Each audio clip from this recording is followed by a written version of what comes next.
Our Lady, Queen of the Franciscan Order. She is our Queen, we friars, and many of you are associated with the Franciscan Order in different ways, with the MIM, and we look to Our Lady to, as St. Francis did, he made Our Lady the advocate of his order, but it is the Franciscan tradition that it's really Our Lady who first chose St.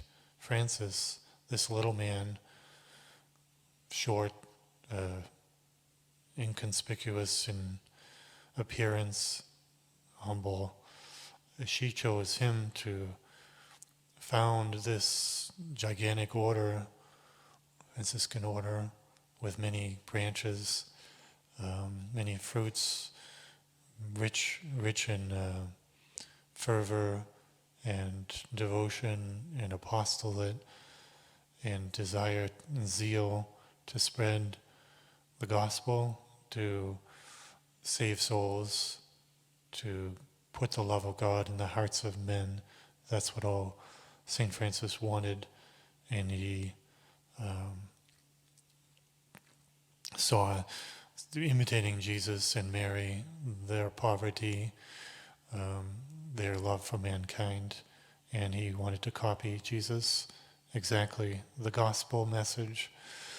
And we embrace the gospel, meaning the gospels, the teachings of Jesus, and the example that Jesus set, that Our Lady set in the gospels. We are men and women of the gospel as Franciscans, as all saints are, as all religious orders are, but so maybe more specifically, more clearly and more directly the Franciscan Order, singling out the gospel model to follow. And Our Lady, St. Francis really, he made her the advocate. In other words, he consecrated the Franciscan Order to Our Lady in a special, unique and explicit way. And it's no surprise that the Franciscan Order always championed the Immaculate Conception of Our Lady throughout the Middle Ages. St. Maximilian really highlighting the Immaculate Conception and consecration to her in the Miraculous Medal, which was really called the Medal of the Immaculate Conception. Franciscan Order will always champion Our Lady to the maximum.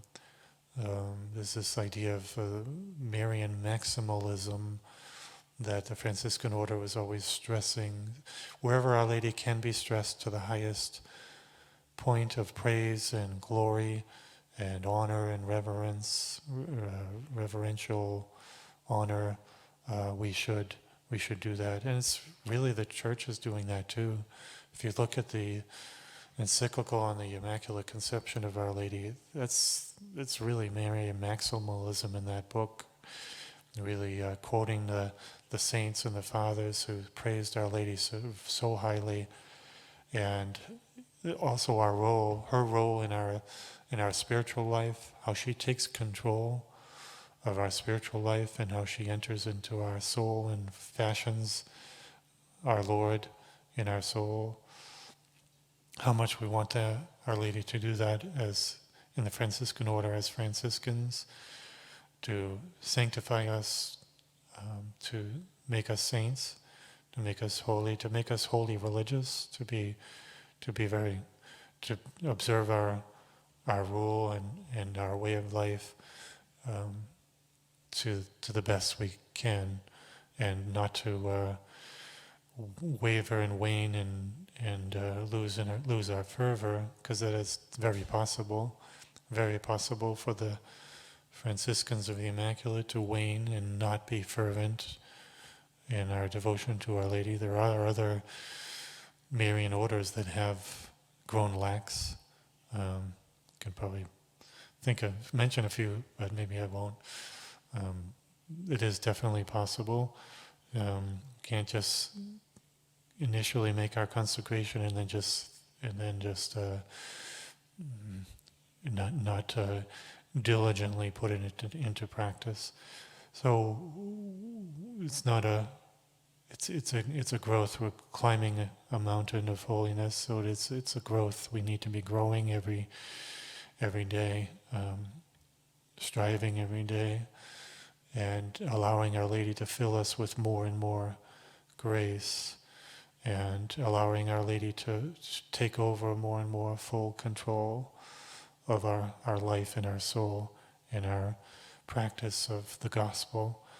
We ask Our Lady of the Franciscan Order to embrace us more strongly and help us to do our part, to do what we're to do, to be faithful to Our Lady and all that she wants to do in our soul, in our life for Jesus.